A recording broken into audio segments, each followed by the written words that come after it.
ಚಿಲ್ಲರೆ ವಿಷಯಕ್ಕಾಗಿ ಕಂಡಕ್ಟರ್ ಮತ್ತು ಸಾರ್ವಜನಿಕರ ಮಧ್ಯೆ ಗಲಾಟೆಯಾಗಿದೆ. ಈ ಘಟನೆ ಕೊಪ್ಪಳ ತಾಲೂಕಿನ ಬಂಡಿ ಹರ್ಲಾಪುರ ಗ್ರಾಮದಲ್ಲಿ ನಡೆದಿದೆ. ಕಳೆದ ಶುಕ್ರವಾರ ಗಂಗಾವತಿಯಲ್ಲಿ ವೆಂಕಟೇಶ್ ಬಸ್ ಕಂಡಕ್ಟರ್ ಶಂಕರಗೌಡ ಮಧ್ಯೆ ಗಲಾಟೆಯಾಗಿತ್ತು. ಇದಕ್ಕೆ ಪ್ರತಿಯಾಗಿ ಇಂದು ಗ್ರಾಮಕ್ಕೆ ಬಂದಿದ್ದ ಬಸ್ ನಿಲ್ಲಿಸಿ ವೆಂಕಟೇಶ್ ಗಲಾಟೆ ಮಾಡಿದ್ದಾರೆ.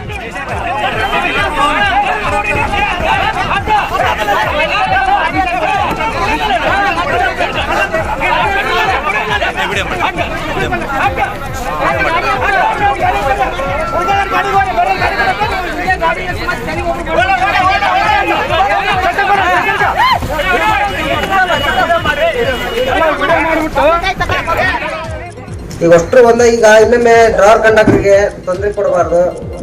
ನಾವು ಜನ ಸೇವೆ ಮಾಡಾಗಲ್ಲ ಸರ್ ಬಂದಿದ್ದ ಆ ಉದ್ದೇಶಕ್ಕೆ. ಮತ್ತೆ ಇವರು ಪದೇ ಪದೇ ಬಡಿಯೋದು ಹಂಗೆ ಮಾಡೋದು ಎಲ್ರಿ ಕರ್ತವ್ಯ ಚೇಂಜ್ ಕೊಡೋದು ಅವ್ರದ್ದು ಕರ್ತವ್ಯ ಇರೋದು. ಜನ ಹೇಳ್ತಾರೆ ಟಿವಿ ಸೀರಿಯಲ್ ಮಾಡೋದೇ ಗೃಹಿಣಿಯರಿಗೋಸ್ಕರ ಅಂತ. ನೀವದನ್ನ ಬದಲಾಯಿಸಿ ಸಾಧಕ ಮಹಿಳೆಯರಿಂದ ಸಾಧನೆಯ ಪಾಠ ಕಲಿಯಿರಿ. ಫ್ರೀಡಮ್ ಆಪ್ ಅನ್ನ ಈಗಲೇ ಡೌನ್ಲೋಡ್ ಮಾಡಿ. ಆ ಉದ್ದೇಶಕ್ಕೆ ಚೇಂಜ್ಗೆ ಸಂಬಂಧ ಗುದ್ದಾಡೋದು ಈ ತರ ಇದು ಮಾಡೋ ಸಂಬಂಧ ಇದು ಮಾಡೋದು. ಆಲ್ರೆಡಿ ಒಂದು ಈ ರೂಟ್ನಾಗಲೇ ಒಂದು ಜಾಸ್ತಿ ಜನ ಇದ್ದಾರೆ ಸರ್ ಇದು ಮಾಡಿದಾರೆ. ಪಬ್ಲಿಕ್ ನಮಗೆ ಚಿಕ್ಕ ಚಿಕ್ಕ ವಿಷಯ ಎಲ್ಲ ಅಸಹ್ಯವಾಗಿ ಬೈಯೋದು ಹೊಡೆಯೋದು ಮಾಡಿದ್ರೆ ಏನೋ ಒಂದಿನ ಎರಡು ದಿನ ಆದ್ರೆ ತಡ್ಕೋಬೋದ್ರಿ. ಪ್ರತಿದಿನ ಅದೇ ಜಗಳ ಮಾಡೋದಂದ್ರೆ ಹೆಂಗ್ ಸರ್ ಜಗಳ? ಉತ್ತರಾಖಂಡ ಹರಿದ್ವಾರದಲ್ಲಿ ಪಾರ್ಕಿಂಗ್ ಮಾಡಿದ್ದ ಸ್ಥಳದಲ್ಲೇ ಬೈಕ್ ಇದ್ದಕ್ಕಿದ್ದಂತೆ ಹೊತ್ತಿ ಉರಿದಿದ್ದು ಸಂಪೂರ್ಣವಾಗಿ ಸುಟ್ಟು ಕರಕಲಾಗಿದೆ.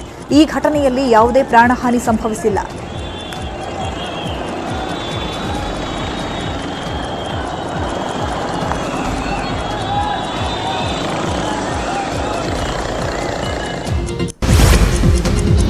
ಅಸ್ಸಾಂನ ಗುವಾಹಟಿಯಲ್ಲಿ ಕಾರಿನಲ್ಲಿ ಮಾದಕ ವಸ್ತು ಸಾಗಿಸುತ್ತಿದ್ದ ಇಬ್ಬರು ಆರೋಪಿಗಳನ್ನು ಪೊಲೀಸರು ಬಂಧಿಸಿದ್ದಾರೆ. ಬಂಧಿತರಿಂದ 1 ಲಕ್ಷ ಮೌಲ್ಯದ ನಿಷೇಧಿತ ಯಾಬಾ ಮಾತ್ರೆಗಳನ್ನು ಪೊಲೀಸರು ವಶಪಡಿಸಿಕೊಂಡಿದ್ದಾರೆ.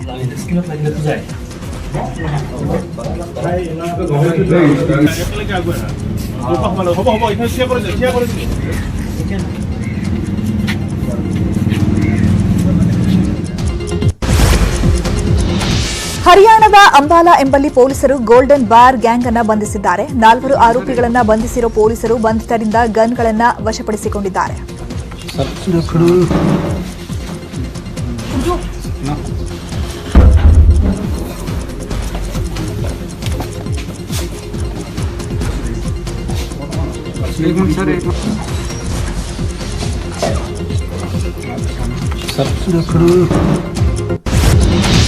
ಎಚ್ಡಿಕೆಯನ್ನೇ ಸೋಲಿಸಿದ್ದೇನೆ ಎಂದಿದ್ದ ಡಿಕೆ ಶಿವಕುಮಾರ್ಗೆ ಮಾಜಿ ಸಿಎಂ ಕುಮಾರಸ್ವಾಮಿ ತಿರುಗೇಟು ಕೊಟ್ಟಿದ್ದಾರೆ. ದೇವೇಗೌಡರ ವಿರುದ್ಧ ಡಿಕೆಶಿ 2 ಸಲ ಸೋತಿದ್ದಾರೆ. ನಾನು ಡಿಕೆಶಿ ವಿರುದ್ಧ ಸೋತಾಗ ರಾಜಕೀಯದಲ್ಲಿ ಅಂಬೆಗಾಲಿಡ್ತಾ ಇದ್ದೆ. ಆದರೆ ಡಿಕೆಶಿ ಯಾವ ರೀತಿಯಲ್ಲಿ ಚುನಾವಣೆ ಗೆದ್ದಿದ್ದಾರೆ ಗೊತ್ತಿಲ್ವಾ? ಡಿಕೆಶಿ ಎಲೆಕ್ಷನ್ನಲ್ಲಿ ಗೆದ್ದ ಬಗ್ಗೆ ದೊಡ್ಡ ಪುಸ್ತಕವನ್ನ ಬರೆಯಬಹುದು ಅಂತ ಟೀಕೆ ಮಾಡಿದ್ದಾರೆ ಎಚ್ಡಿಕೆ. ಅವಧಿಗೆ ಗೆದ್ದಿದ್ದೇನೆ ಅಂತೇಳಿ ಕುಮಾರಸ್ವಾಮಿಯನ್ನು ಸೋಲಿಸಿದ್ದೆ ಅಂತೇಳಿ ಅವರು ಸೋತಿಲ್ವೇ? ದೇವೇಗೌಡರ ವಿರುದ್ಧ ಅವರು 2 ಬಾರಿ ಸೋತಿದ್ದಾರೆ. ಕುಮಾರಸ್ವಾಮಿ 1 ಬಾರಿ ಯಾವುದು ನಿಂತಿದ್ದ ಅವರ ವಿರುದ್ಧ. ಅದು ನಾನು ರಾಜಕೀಯ ಕಂಬೆಗಾಲಿಡಬೇಕಾದ್ರೆ ಅದು ಅಲ್ಲಿಯ ಕಾರ್ಯಕರ್ತರ ಒತ್ತಾಯಕ್ಕೆ ನಾನು ತಲೆ ಕೊಟ್ಟಿದ್ದೆ ಪಕ್ಷ ಬೆಳೆಸಬೇಕು ಅಂತ ಹೇಳಿ. ಅವ್ರು ಚುನಾವಣೆಯಲ್ಲಿ ಯಾವ ರೀತಿ ಗೆದ್ದರು ಅದೆಲ್ಲ ಒಂದು ಇತಿಹಾಸವೂ ಇದೆ. ಕಾಂಗ್ರೆಸ್ ಸಿಎಂ ರೇಸ್ ಬಗ್ಗೆ ಮಾತನಾಡಿದ ಸಿಟಿ ರವಿ, ಸಿಎಂ ಹುದ್ದೆ ಯಾರಪ್ಪನ ಮನೆ ಆಸ್ತಿಯಲ್ಲ. ಇಲ್ಲಿ ಕುರ್ಚಿಗೆ ಕಾಂಗ್ರೆಸ್ ನಾಯಕರು ಹೋರಾಟ ಮಾಡ್ತಿದ್ದಾರೆ. ಆದರೆ ಅದು ಅವರಿಗೆ ಸಿಗಲ್ಲ. ಬಿಜೆಪಿ ಮತ್ತೆ ಅಧಿಕಾರಕ್ಕೆ ಬರುತ್ತೆ ಅಂತ ಹೇಳಿದ್ದಾರೆ. ನೋಡಿ, ಮುಖ್ಯಮಂತ್ರಿ ಆಗಬೇಕು ಅನ್ನೋದಕ್ಕೆ ಮುಂಚೆ ಚುನಾವಣೆ ಆಗಬೇಕು. ಚುನಾವಣೆಗೆ ಮುಂಚೆ ಚುನಾವಣೆ ಆದಮೇಲೆ ಜನ ಒಂದು ಪಕ್ಷವನ್ನು ಅಧಿಕಾರಕ್ಕೆ ತರಬೇಕು. ಅಧಿಕಾರಕ್ಕೆ ತಂದ ಮೇಲೆ ಆ ಪಕ್ಷದ ಶಾಸಕಾಂಗ ಪಕ್ಷದ ಸಭೆ ತೀರ್ಮಾನ ತಗೊಳ್ಬೇಕು. ಆ ಶಾಸಕಾಂಗ ಪಕ್ಷದ ಸಭೆಯ ತೀರ್ಮಾನಕ್ಕೆ ಕಿತ್ತೂರು ಬೆನ್ನಲ್ಲೇ ಬೆಳಗಾವಿ ಕಾಂಗ್ರೆಸ್ನಲ್ಲೂ ಭಿನ್ನಮತ ಶುರುವಾಗಿದೆ. ಪಕ್ಷದ ನಾಯಕರ ವಿರುದ್ಧವೇ ಫಿರೋಜ್ ಸೇಠ್ ಸಿಡಿದೆದ್ದಿದ್ದು ನಿನ್ನೆ ನಡೆದ ಅಲ್ಪಸಂಖ್ಯಾತರ ಸಭೆಯಲ್ಲಿ ಸೇಠ್ ಬ್ರದರ್ಸ್ ಭಾಗಿಯಾಗಿಲ್ಲ. ನಿನ್ನೆ ಸಿದ್ದರಾಮೋತ್ಸವದ ತಯಾರಿಗಾಗಿ ಜಾರಕಿಹೊಳಿ ನೇತೃತ್ವದಲ್ಲಿ ನಡೆದ ಸಭೆಯಲ್ಲಿ ಜಮೀರ್ ಅಹಮದ್ ಖಾನ್ ಭಾಗಿಯಾಗಿದ್ರು. ಆದರೆ ಸತೀಶ್ ಜಾರಕಿಹೊಳಿ ಜೊತೆ ಫಿರೋಜ್ ಸೇಠ್ ಭಿನ್ನಮತ ಇದ್ದು ಸಿದ್ದರಾಮೋತ್ಸವ ಮಾಡುವುದಕ್ಕೆ ಫಿರೋಜ್ ಸೇಠ್ ವಿರೋಧ ವ್ಯಕ್ತಪಡಿಸಿದ್ದಾರೆ ಎನ್ನಲಾಗಿದೆ.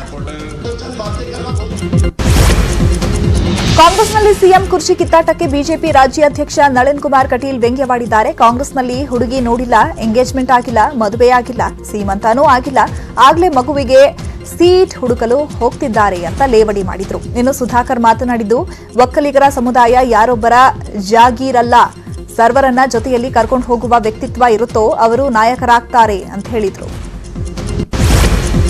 ಕಾಂಗ್ರೆಸ್ ಶಾಸಕರ ವಿರುದ್ಧ ಸ್ವಪಕ್ಷದ ಕಾರ್ಯಕರ್ತರೇ ವಾಗ್ದಾಳಿ ನಡೆಸಿದ್ದಾರೆ. ಲಿಂಗಸಗೂರು ಶಾಸಕ ಡಿಎಸ್ ಹೊಲಗೇರಿ ವಿರುದ್ಧ ಕಾರ್ಯಕರ್ತರು ಕಿಡಿಕಾರಿದ್ದಾರೆ. ಶಾಸಕರು ವ್ಯವಹಾರಕ್ಕಾಗಿ ಮಾತ್ರ ಬರ್ತಾರೆ, ಅವರಿಗೆ ಕಾರ್ಯಕರ್ತರ ಸಮಸ್ಯೆಗಳು ಗೊತ್ತಿಲ್ಲ. ಸಭೆಯಲ್ಲಿ ಬಸಲಿಂಗಪ್ಪ ಐದನಾಳ ಕಿಡಿಕಾರಿದ್ದಾರೆ. ಸಾಮಾನ್ಯ ಕಾರ್ಯಕರ್ತರ ಸಮಸ್ಯೆಗಳು